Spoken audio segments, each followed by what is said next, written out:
Hey yo, it's your girl Kato, and welcome to another episode of Coffee with Carly. I have on an extremely cool guest today. I'm excited for you guys to meet him.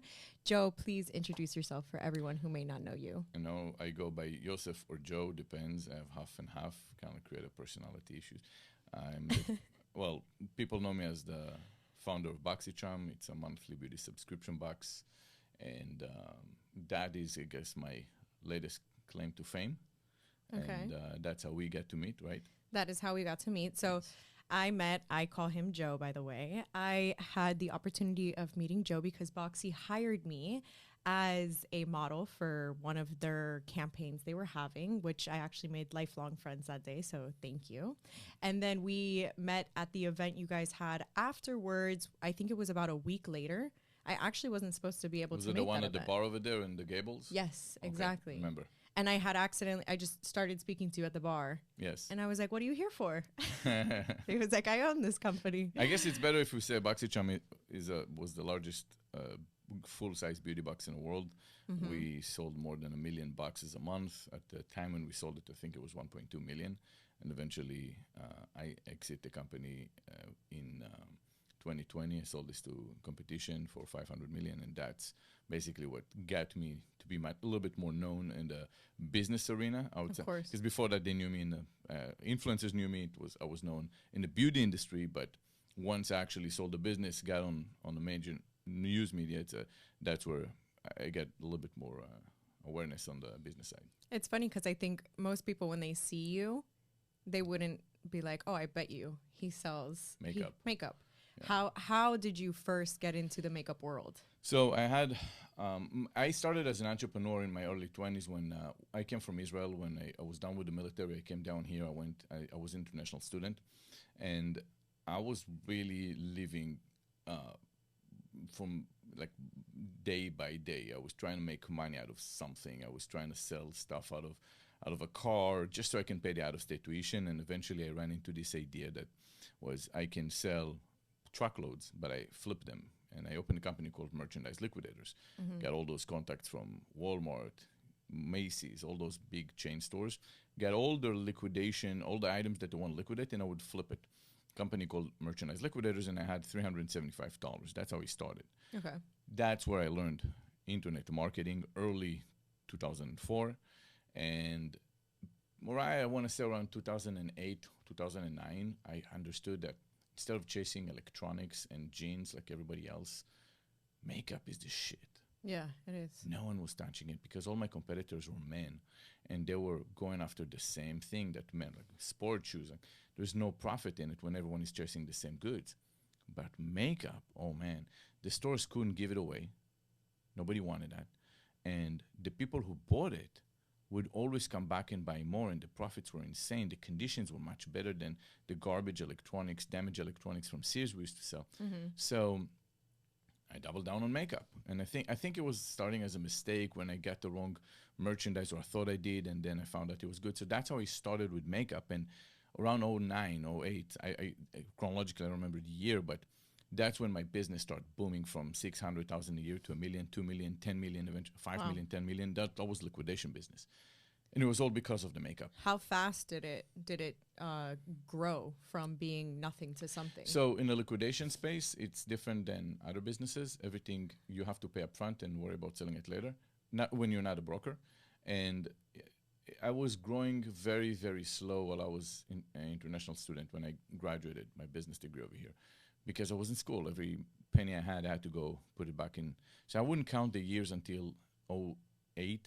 Okay. Because that doesn't count. And from 08, I started growing because I put all my time and energy into the business. Yeah. And the actual money goes back into the business. So I went from like 800 or 600,000 to 1 million a year after, and then 2, and then 10, and then 5, and then 10. And that's when I opened Boxycharm. Right. So that's where it kind of like got plateaued until I sold the liquidation business. But makeup kind of like made me understand how women think about makeup, because I understood that certain products, women that have a particular lipstick, that is their go-to lipstick, perhaps because they receive a couple compliments over it.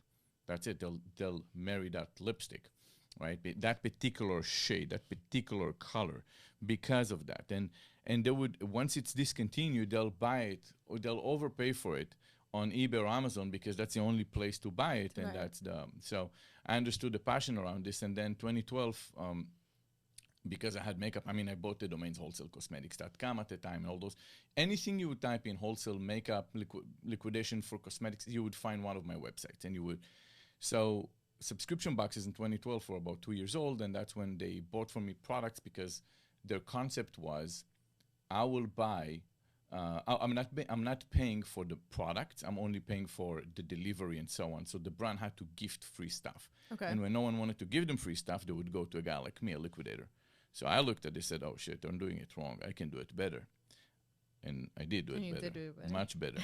Because they didn't know what the fuck they're doing. So But you sold the first company. Yeah. You sold the first company, and then that selling of your first company is kind of what triggered in your head. No. The selling of the first company, I was running both of them at the same time. What happened was, one day this guy shows up in my office. He looks at my liquidation company, and he was an investment banker. And he said, you know, you can probably sell your business for $5 million. At that time, the company was nothing. It was crossing maybe $1 million a year, profit 100 or 200. I said, I can cash out on $5 million? I said, of course. Just like that? Yes. Like, fuck, I'm doing it wrong. So I decided eventually I have to build a business that's more, you know, suitable for exit, because that was a little bit of a cash business. Right. And it was, I sold the company, I sold a piece of Boxy Charm before I sold the liquidation business. It was the same year, but a matter of few months from each other. So I understood already that if I sell a box every month, it's in order for me to sell eventually a business later on. So how many years did you have Boxy? About 7.5 years. 7.5? That's not really a long time when you think about it in business world. It's not a long time at all. Yeah. It was meant for exit. That's why it was 7.5 years. Okay. And then why the name Boxycharm? I've always been curious. Yes. I always loved the name Boxy Charm. I'm just kidding. It wasn't me. I was like, why? My ex-wife is really, really gifted. We were all sitting down thinking of names, and I told them I was me and my friends, and she was home helping us. And I told everybody, make sure that the handles are available on social media. I don't want to start chasing anybody buying their things, and I want the domain available. So come up with names, and we were all kind of like thinking in the same box. We're all thinking beauty of love box, and everything was fucking taken. Everything was taken. Okay. And she said, just call it Boxy Charm. And I'm like, come on, baby, I'm thinking over here. Come on, it's not. Then eventually I said, you know what? It's better because it's 2 words. It's kind of like tied to nothing. It doesn't even say it. Just it's gonna be cliquish, and eventually people would just call us Boxy. So. And then I talked to my friend again, and he said, he's all American, it's not like me. His English is real good. So he said, it's wearing on me now. And we said, okay, let's call it Boxy Charm. It took us about a few hours to come up with the name. We didn't make a big deal out of the name. Let's just go. Now, let's move on. We'll make the name a thing. I don't believe in the name make the company. This is a false. Just don't overkill yourself over a name. As long as the name is completely long and too many characters and just has to have some logic behind this, you make the name a thing. Was there any point in the journey of Boxy where you decided, I'm going to throw in the towel, I can't do this anymore? Did you have a hiccup that was that substantial to throw you off track? No, never. But what I did have is you question yourself, am I the right? Am I even fucking good? Was I lucky up until now? It's just you do question yourself, because you go against competitors that are really fierce competitors in the beginning. I mean, Ipsy at the time was the thing. I mean, they had Michelle Phan, and she was the largest influencers the world I've ever seen at the time, and all the other influencers were kind of like really a cold followers around the influencers around them were, don't you dare saying there's something better than Ipsy. And it was my go-to, and ultimately I figure I can crack it, I can beat it. But there are some times that it just gets challenging, because brands don't want to work with you, they want to work with them. They don't. Who the fuck are you? Coming out of Hialeah?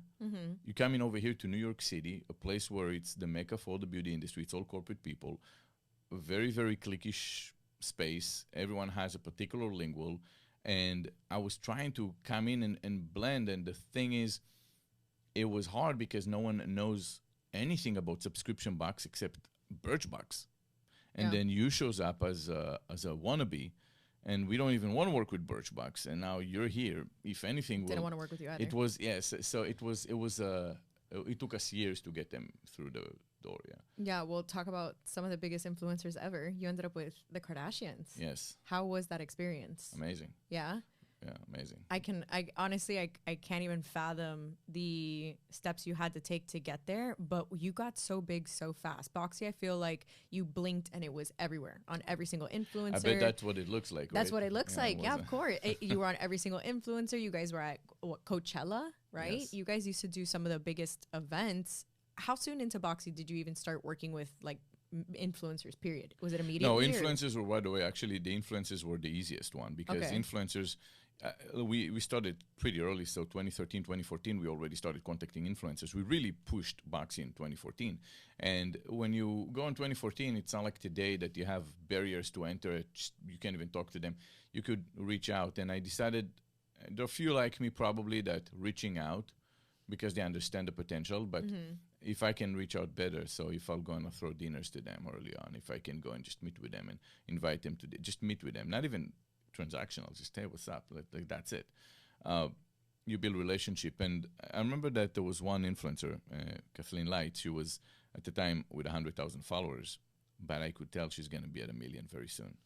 I was able to look at her YouTube videos, and she was always doing very well. But I knew it's not a fad. It's not like a lot of other ones that had couple days, and then with her it was very clear the why she's gonna make it. And I told her, you're gonna be big. So she was the first one I got on a contract, but we really became good friends with her and her husband, and that really opened up. All the other influencers want to work with us, and what happened around 20. So think about this, from 2014 all the way to 2017, you build all the relationship with influencers. Eventually, you also kind of like make a very good suggestions for them when they open the box, how to open the box. We had this flow where we said, we're going to trend the product, not the box. Right. So I would go to, say, Kathleen, Laura Lee, I love Sorry, and I would say, if you do a transformation video, which that was the thing and still is, just flash the box first, flash the box, then do the makeup. Right. But then, or if you show a product, showcase the product, and then 2 weeks later, I'll show that that's in the box.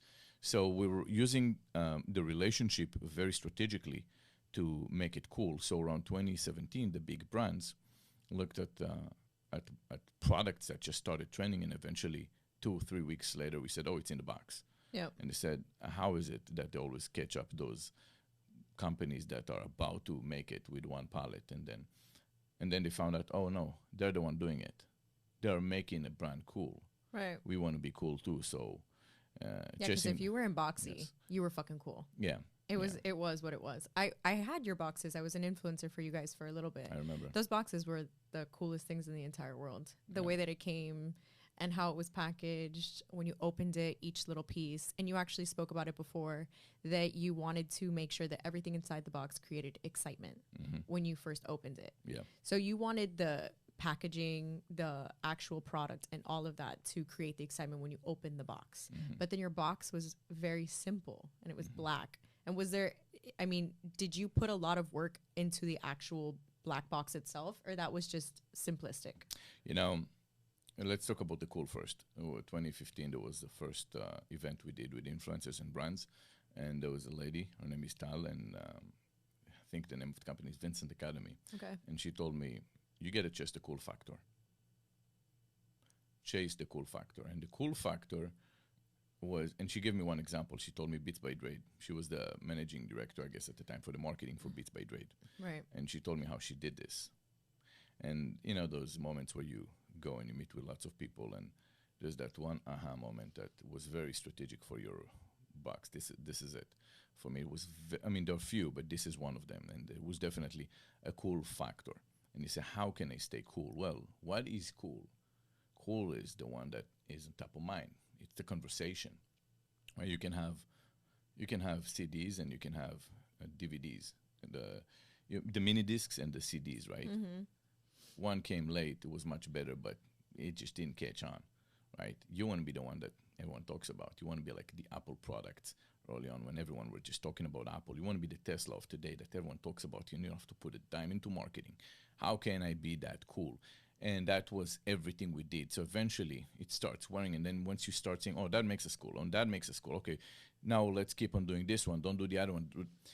So after years, you gravitate towards the cool factor actions that would make you cool. Right. Now, to your second question, what was the box itself? Was there a Yes. lot of time that went into just No, the simplicity behind it? No, I never really put any effort into branding as much, and I never really put much effort into overthinking it. We had first a box that was black, and then it turned into a white box, and then it turned into a black box, and it stays as a black box. I remember where we said, let's do it black and white, and the reason was, man, no, Chanel, Dior, Sephora, black and white, let's do that. It wasn't much, and then if you were coming to me later on, you would say, would you have done this? Probably not, knowing branding later. Right. But it does, you just don't think about this. But if you go on my Instagram, there's a picture of a charmer, one of our subscribers, that she took in a sorting facility in FedEx. And what you see is thousands of packages. But you see all the black boxes stick out because it's all the same. Now, it could have been purple. It could have been yellow. It could have been anything. Once you see a lot of it, suddenly it sticks out. So Right. it doesn't really matter if it was black, if it was yellow, if it could have been green. It didn't matter. Yeah. Just make sure that people love the fucking product, so they'll buy a lot of it. And suddenly, whatever color it was, it's going to work. What characteristics or traits do you have that you think took you to where you are today? Our sense of urgency is definitely one of them that helps me capture momentums. In what way? So if I go and I push anything from a post on Instagram to wanting to buy a particular product from a brand because that's a trending product to anything else, sense of urgency was everything for me. It was so important. So I would compromise the perfection of an execution to momentum. So I'll give you an example. 2018, we had some information that Ipsy is coming up with a full-size box. And they're launching September or August, I don't remember. So I needed to come up with anything that's going to take away the conversation from the competition. Okay. And anyway, we wanted to come up with something a little bit more exciting that's going to be quarterly, because we figure every box, every month, it's kind of like the same. What if we do a bigger box every 3 months? So there's a different conversation every 3 months. So it can create another excitement. So we said, okay, we'll have to do it on September. And it had to be right away. So the development part is tricky because I don't want to get in there, but it was very, very hard. As it is, subscription is not something that you can just find a platform that can support it. You'll have to customize a bunch of stuff. Right? When you go on Shopify, everything is made for regular traditional e-commerce. But when you go to subscription, oh boy, this is hard. Yes. So then if you want to create a subscription where you pay $20, $20, $50, $20, $20, $50, and so it's a parent subscription, child subscription, makes it very complicated. Yes. So we came to our team and we said, we have 90 days, make it happen. And we went and announced right away that on September 1st, that's what's going to happen. We're going to have the box. We had no idea how many to make. We just knew how to make a great big box for $50 instead of $20-something. And we told everybody it's going to be called Deluxe. Let's go. No one spoke about the competition. No one. Yeah. It was all about Deluxe. And the site crashed. We only had 20,000 boxes, and we had 20,000 boxes, but we had 200,000. We had 175,000 charmers clicking on a checkout button at 9 a.m. September 1st. We only had 20,000. But the actual people clicking was so... How cool. What an insane moment. Well, it's a surreal moment. I'm sure you're freaking out, but that's a very, very cool problem to have. On the moment, you get upset that the site crashed because you think it's going to work, but later on you understand, well, that's you only cool. gave the team a few weeks. You told them that's how it's going to be. We didn't even know how to communicate with the tech team. The tech team had to go and polish up some stuff, but overall, I much rather have a momentum over perfection of execution. You can do it perfectly, but nobody talks about this. How I don't care about that. So 3 months later, we caught up with the demand, but we got what we wanted. People got upset that the site crashed, but people get over it. And the most important part was the products were amazing. And then people got mad that they couldn't get the product because it was sold out. Right. So they'll say, yeah, I'm mad that the site crashed and I waited you know, I'm in Denver and I had to wake up at 3 a.m. or something like that. Box and I didn't get it. Yeah. And then I click in the site. But then. So for the next launch, did you do 40,000 boxes? Did you up how many you had? So what I said to myself is I can't come up with a big thing too often because then it's not big. Right. You have to come up with a big thing once a year. And I need to come up with something that makes sense, that's sustainable forever. So there are two more things I needed to launch. One was the e-com to sell flash sales. And I wanted to give a monthly box that's more expensive that I can just put much better products that I cannot afford on the $20, $25 that I did. So we done this at the end of 2019. And we did this with premium, and it was, let me tell you, it was exciting. I mean, we did the same thing, 20,000, 40,000 and all that, but we told ourselves, listen, even if there's a lot, we're just going to go and do it right. The actual system is going to work properly, and I don't overbuy when I don't have to. So I would come in with smaller increments, and I will know how much. And I remember that the biggest hype was in March 2020, where we had takeover Fenty box. It didn't exist in the industry. Right. All products are from Fenty. And yeah, we bounced it from 50,000 to 120,000 because we know it's exactly what we needed. We knew how to anticipate, how many to predict. It was much better, and it was it was taking over. My main goal was not the money. It was never the money. It was just relevancy and be top of mind. People needed to talk about us. Yeah. It was all about that. Do you read or listen to audiobooks? Not as much, no. No? Was there any book that helped you throughout your journey, or honestly, no? I read a lot throughout the day, but more targeted information related to what I do. So you would study marketing, basically, read articles on that, or how would you? Something like that. I mean, I'll figure out new trends because something happened. So I'll notice how a transformation happens and which one works on beauty in 2015 or so. And when you would see Patrick Starr does transformation and he's blowing up, and I said, what? Yesterday he was, so I understand why his transformation is working, because it is a real transformation. I mean, from nothing to wow, completely, right? Versus some that, you're pretty There's here, you're pretty here, just not. So that's one. There's also momentum for it. You say, okay, there's too many transformations. People saw enough. Okay, here's the new thing, and that's kind of like one of those elements that I'm going to look at. It's mostly kind of like a blueprint, what was already done. So you were just very headstrong and self-determined. You didn't need a lot of coaching throughout the process. You kind of just knew where you were going. There were some, but not organized. It wasn't as if I went to a Tony Robbins or something like that. It wasn't like I had a coach. It was more where I ended a couple of things. First, I make friends with competition all the time. Mm-hmm. I know. I was going to say, you talk about your competition a lot. You constantly paid attention to what your competition was doing, which is the opposite of what most people say to do.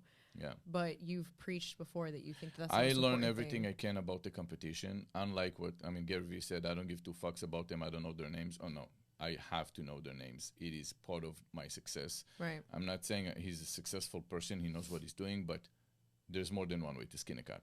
And don't idolize everything. Absolutely learn it. If your competitor started before you, they have a head start, learn everything you can.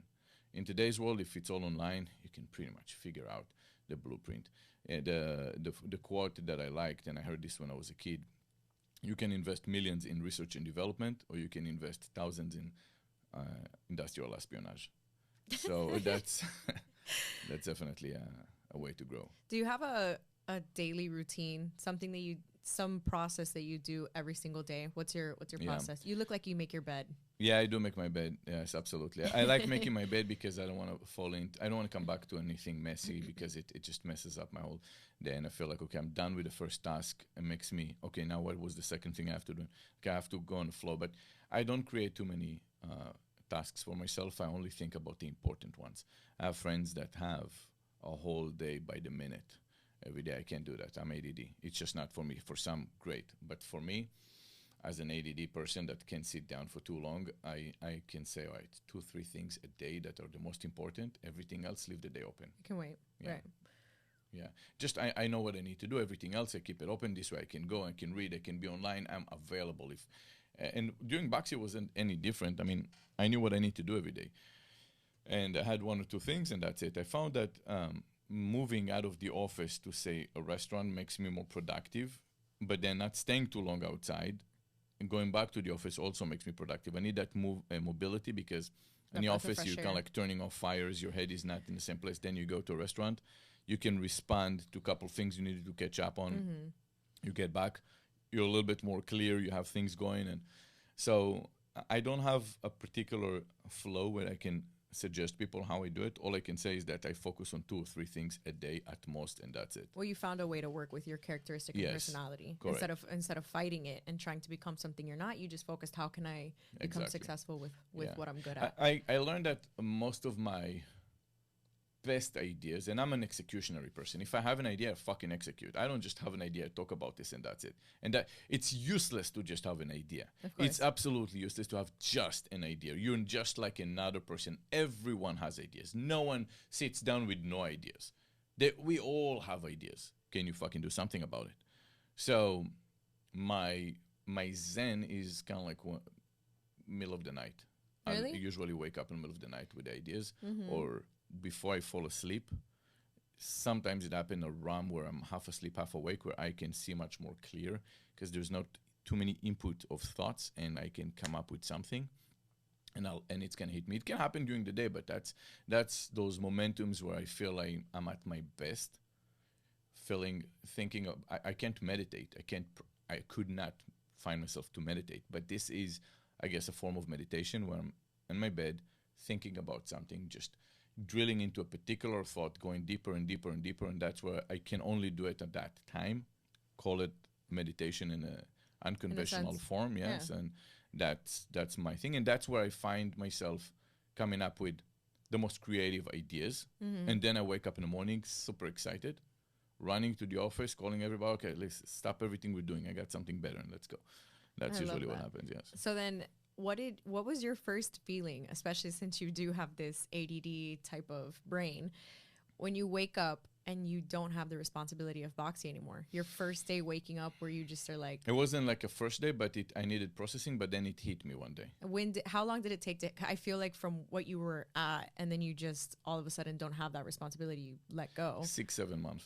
Really? Processing it, yes. Wow. When the money hits the account, I wasn't the same. Because at first I was supposed to manage Boxy, but then within 2 weeks I knew it's not going to happen. Yeah. I can't. It's good people. They have their way to run their business, but just not my way. And I can't sit in meetings all day. Just not for me. No. I'm not made for that. I wasn't wired for it. So then eventually I stayed, and little by little I ended up turning just to a consultant, which technically you still don't manage anybody, but I still didn't feel that feeling that you said, because you still have that responsibility, that subline of stress, and you sit down in meetings here and there. But one day I decided, okay, I'm going to go on, I think it was June, when I said, guys, I'm no longer running Boxy Charm. I was on social. Don't ask me why is my box late. I can't. And would you get those DMs? You would get that? Yes, because there was a challenge. There were delay on some shipments. I think there were a couple shipments that were delayed, and people came, and I said something like this before, but it wasn't so clear. So this time I actually came clear. Guys, I don't run it. I don't have any control. I'm sorry it happens. Send a customer service DM, whatever. But at the same time, I sat down, and I remember a couple of things happened to me at once. First, I got divorced. I mean, separated, but papers, divorce filed, and all that. Right. Second, I didn't have the kids that day because I have my days, and then my ex has her days. She's amazing, by the way. Mm-hmm. And I didn't have to. That's when it hit me that I don't have to manage people. I'm sitting down, and there's nothing to manage. I can just enjoy, and I don't have to worry about it for the rest of my life. And that's when I sat down, and I remember and then I also bought a new house, and they opened up the country. Okay. I said, shit, I can just go to Mykonos. Fuck, like I can do whatever I want.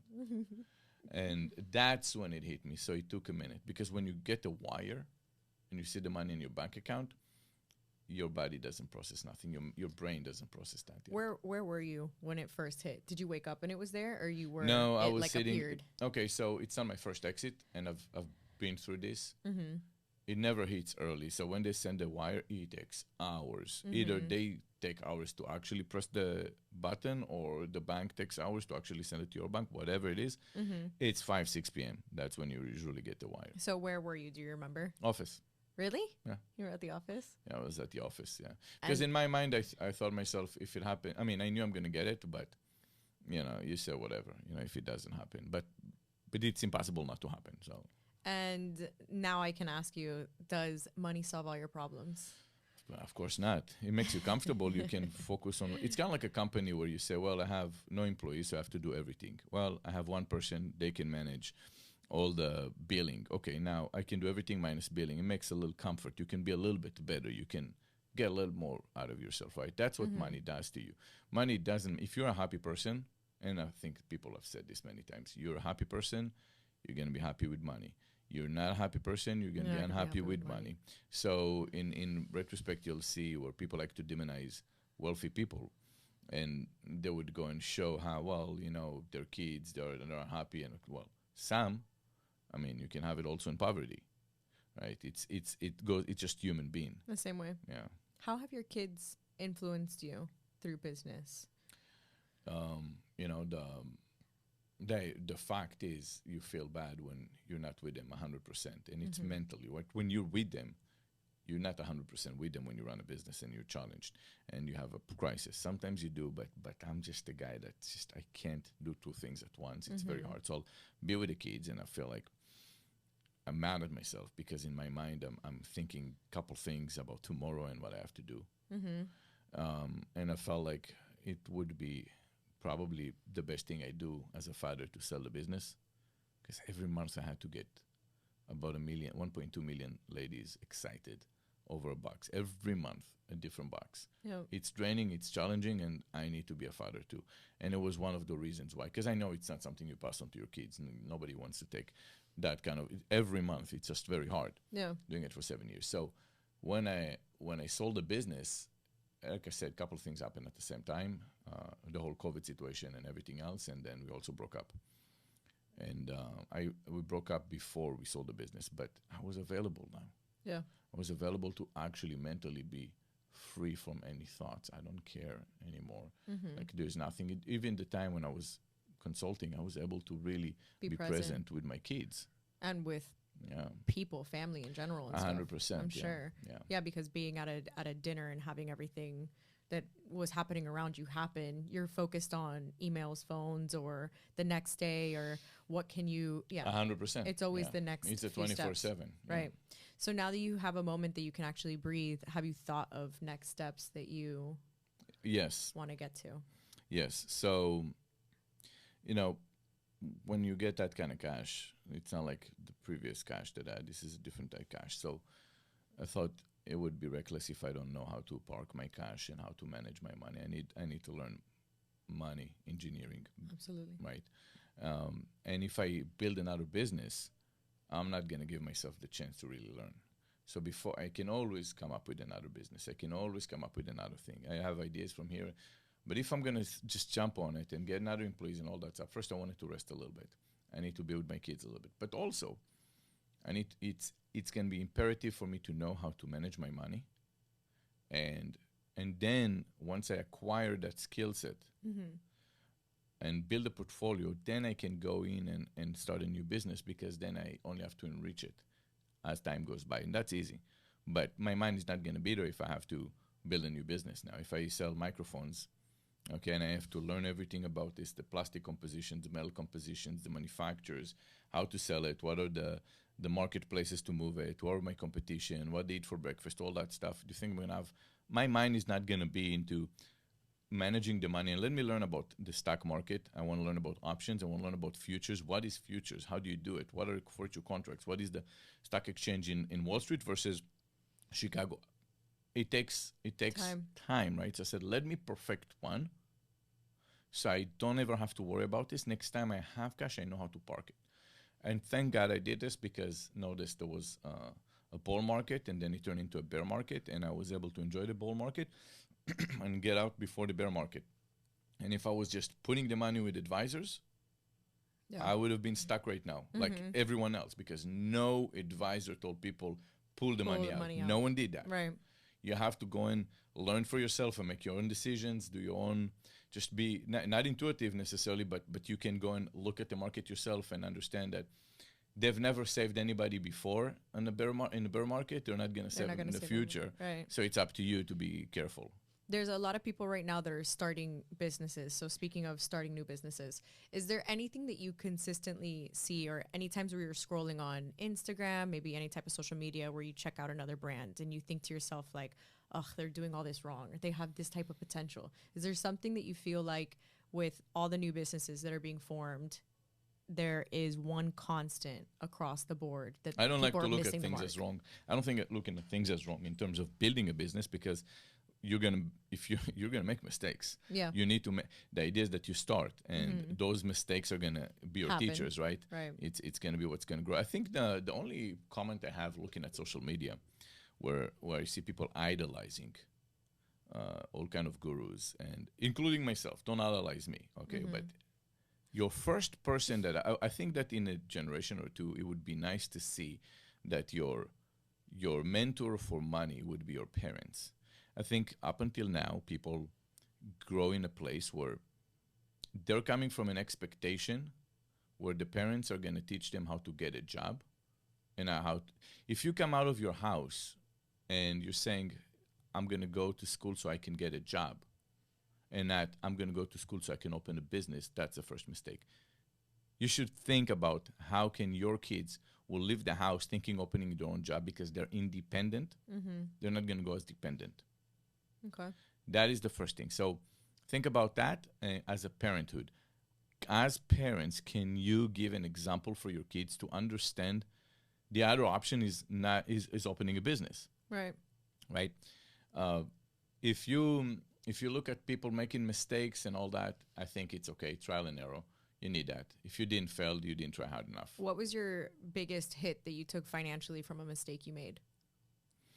Mostly is working with certain people. Really? Yeah. People. What was like a dollar amount that you lost on a bad deal?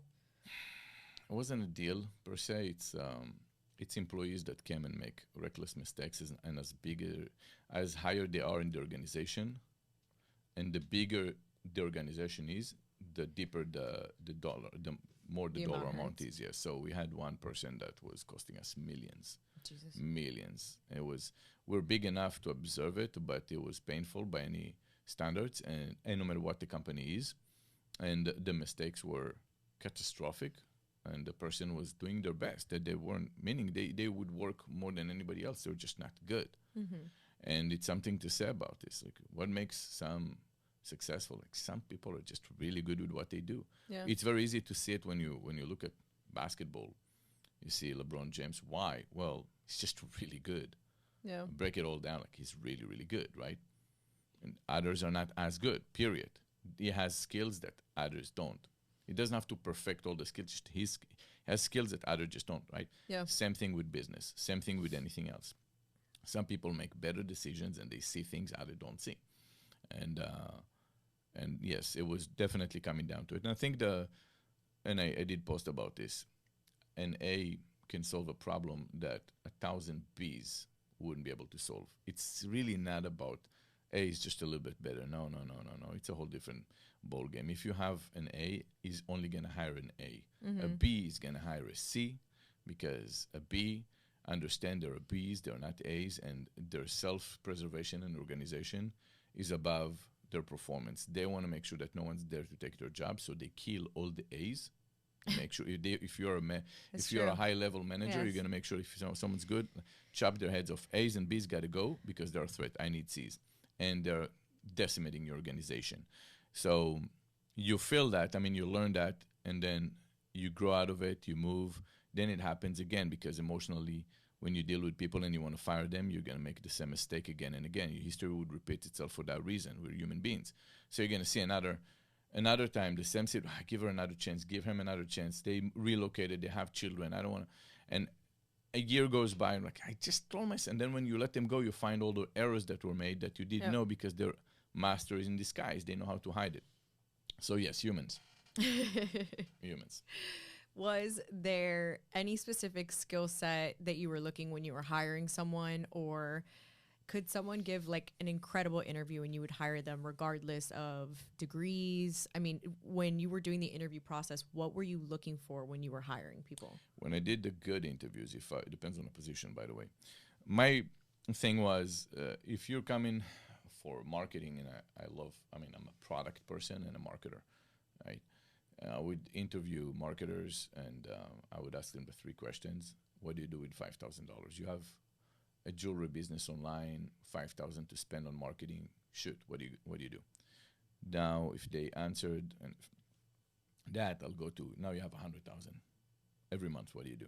Now I give you $1 million every month. What do you do? I want to know that they actually had experience running a small budget business, then mid-sized, then a little bit larger size business. I wanted to know they've done this. It's less about what the answer was, because I don't know. Maybe you can tell me something I have no idea about, right? Yeah.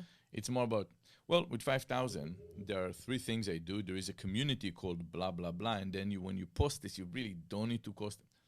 Show me something you've done before that you're experienced tactically, that you get your feet wet, that you roll up your sleeves, that you can do it. Now, okay, that's cool. That's a coordinator level. You know how to do some stuff. Can you actually manage $100,000 budget? And $1 million budget. And then $1 million budget. Can you actually have a bigger perspective for a bigger company, or 2 million? And that was my reason. But I wanted to make sure that you're not one of those who can do, those who can't teach. Right. Don't be one of those that. And many of them had no freaking, I couldn't find anyone that actually knew how to do it. And eventually I ended up being the marketer myself. People did, but coordinators, I find a lot of great coordinators that have the potential eventually to grow into major marketers, but they were just too young. So you find that the young ones are good. They understand marketing. They just don't have experience managing big budgets and everything else, and you can groom them. But when you bring people from the top, it's something about community, about companies that they parachute people with degrees, and they just don't ask the right questions, and they had no fucking clue how to market. And I did a mistake. One of them was good in the interview, and I hired her. But eventually, it was a dilemma, because she didn't understand. She didn't know the basic marketing on Instagram or paid, nothing. Right. Did you ever have a 9-to-5? No. What was so you never interviewed? No. Really? Never. No, because I wasn't allowed to work in the U.S. I opened a business. That's right. And then you went, and you also did business school for a long time. From business school, you started a business. Well, I started before. I did my bachelor, and business school was just to stay legal in the U.S. How do you feel about business school? You know what I feel about business school. I feel it's a waste of time, and if you're the only ones that can claim something good for it is, I went to Harvard, I went to an Ivy League school, so everything was open for me. Okay. But even then, that's more connection. Yeah, that's connection. That got nothing to do. I can break it down into so many reasons, but if you go and you say, well, I'm a doctor, okay, so I'm licensed by the state now because I got this diploma, and now I'm allowed to work, and no one else can do it unless they get that diploma. Business doesn't give you that. There is nothing that you can say, the only people I can hire are business graduates, because no one knows how to do this particular thing unless they went to business school. It doesn't exist. No, and especially now with their information is literally everywhere and anywhere. You can just look up how to do something. Absolutely. Yeah. Absolutely. Show me one business graduate that graduate from business school. Not one. You can find people like me that made big companies, but when you ask people, you went to business school, did it help you? All of them would say, yes. If they say yes, they'll have to think about it. The fact they have to fucking think about this for a fucking second. If I tell you, hey, you went to law school, did that help you being a lawyer? That's a retarded question, right? It is not a stupid question to ask a person, because he's not going to tell you that. He's going to think about this. The fact you thought about this, you're forcing it. I thought about this for years. And ask, what did I actually learn that was instrumental? And I'll tell you. Spanish class. Spanish nothing class? To do with, How many languages do you speak? You speak more than one. Yeah, Hebrew, Spanish, and I'm conversational in Spanish, but if you tell me go and translate Gabriel Garcia Marquez book, I'm going to have some challenges here and there. I'm going to tell you, hey, what does that mean? But, do your kids also speak Spanish? My ex is Dominican, and She got very lazy to speak to them in Spanish. My daughter does it better because of my in-laws that I love them. My son understands my in-laws, but he's not fluent. It's funny to hear them speak Spanish. Yeah, So I know what it that's says. funny. Where's your favorite place in the world to travel to? To be honest with you, it's hard. I mean, I haven't seen the whole world, so I need to visit the whole world, and then So I'll let you know. for now, where have you been? Where did you go where you woke up and you were like, holy fuck, this is amazing?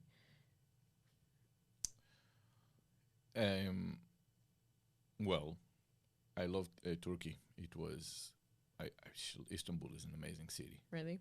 Yes, an amazing city. Just, and I went there during COVID.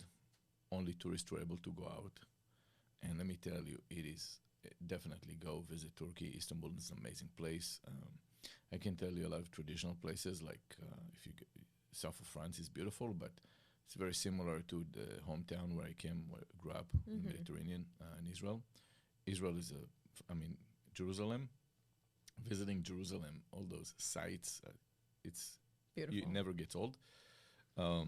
Yes, so Turkey, well, yeah, definitely. Okay, and I have another question. I like these more fun questions so people Sure. can get to know the Sure. fun side of you. Where is one of your favorite places in Miami to eat? Well, if you follow me on Instagram, you see me in Papi Steak all the time. Komodo. Komodo. Yes, I do have. What's your favorite thing on the menu of Poppy Steak? Well, I go there, and typically I don't even get the main. But I'll tell you, if you ever go there, if you did not get the Wagyu pastrami, you You need to go back. Yeah, go back. Just back. turn it. Even if you're full, just go back, get it, and then yes, get the Wagyu pastrami, and then when you get the steak, here's my recommendation: they have that big suitcase. It's very bougie and all that. Don't get that steak. You need to get the rib cap Wagyu. Okay. It is gonna blow your fucking mind. What is that exactly? So a rib cap is a cut, okay, and Wagyu is a type quality of meat. Yes. So the rib cap is considered the finest cut in the cow, and obviously the Wagyu, the American or Australian Wagyu, are the ones that you want to go for a full steak, and it's just made for perfection over there. The new spot that Gratman opened, Gecko, is Amazing. amazing. Love If you it. go there, you must take the A5. It's a 100%. Japanese one. It's a hot must. plate, If you right? if you The made hot it to stone. Miami and you didn't go to those three places, and You're it's missing like out. you need to go back or so. But there's another place that's more of a casual place, Motek Cafe. It's Israeli food, and I'll tell you this: how you try something here and said, yeah, but in Israel it's bad. This place, if you send it to Israel, it would stand out amazing. It would be very successful even in Israel. So yes, Coffee or tea? coffee. 100%. Yeah, I mean, I drink coffee a lot. I like it, but I'm not addicted, so I don't need to. If I go to a place, I can go on for weeks without coffee. I just like the taste and the smell. I don't have an addiction for caffeine. It doesn't even make me sleep, but I definitely. And go you're a for that. Cuban coffee fan. I love colada. Like Yeah, colada. colada. And do you those you don't have every morning? That's like special No. occasion. I'll do it once because of the sugar. I try not to consume so much sugar. Okay. Fast food, yes or no? No, Never? I do, but once in a blue moon. What's your go-to? I don't have a go-to. Not at all? I mean, if I have to, I'll do Pollo Tropical because it's the healthiest. You're a very go with the flow person. Yeah. Pizza or burgers? Well, it's a tough one. I mean, look, pizza. Pizza is just, pizza your is thing? amazing. Yeah. It's your thing. Yeah. I guess my last question would be the most basic one. Favorite color? I don't have do you have a favorite color for real? Like, do you care about colors? I do. I don't walk around like, oh man, that's not my color over here. Like, I don't know. Do you really? It's just like a thing that you buy Like, how all do your you stuff in. how can you have a favorite color? I mean, do you care about? I mean, okay, house. I What like color it do you buy lighter. all your cars? I mean, I don't know. You pick I different bought. colors? I had silver. I had black. I don't know. I mean, okay. You know what? I'm wrong. All Black. my T-shirts are black. Black. I didn't think about this now. But I'm not gonna paint my house black. So how do I say that I like black? But My do you house buy is more of light. most of your accessories in black?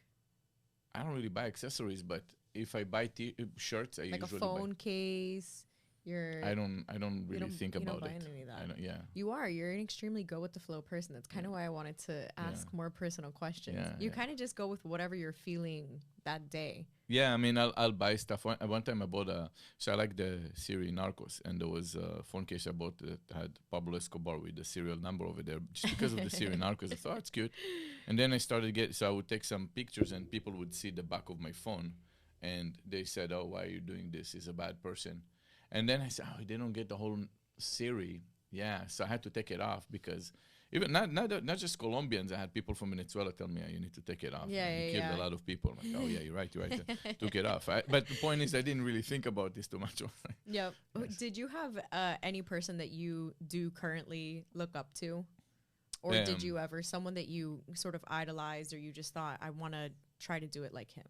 Yeah, there are quite a few, right? There are quite a few people that you can say, okay, that is definitely inspiring. I don't idolize any person, no matter what it is, but I definitely have a lot to learn from people, and there's quite a few. I mean, look, so I like to see successes in the way they're formed, and then take certain parts that someone did that other people didn't do. I feel like if you look at Jeff Bezos, the way that Jeff Bezos was able to hold in his investors, it's a completely different space from where I come from. He was very articulate. He was able to articulate very well why he's going to make it early on, and why everything is going to change with his company. And he was able to hold all these investors patiently for 20 years until he turned profit, which means two skills. First, you have to be really visionary. You have to be very focused. Mm-hmm. You know the details, and you have to know how to speak to the right people in the right language. Do you believe in manifestation? Yes, in a way, yeah. In a way? Yeah. What way? I mean, how do you believe in manifestation? I believe in manifestation as writing something down and thinking of it hard enough that you can attract it. But I think more of that is taking the initiative to actually put it down, which pushes you to plan it out, which pushes you to make the blueprint. And by just that process, you open doorways yourself. I think that you can call anything to you as long as you're focused on the outcome and then how you're going to get there, which manifestation forces you to do that. Sit down, think about what I want and how I'm going to get it.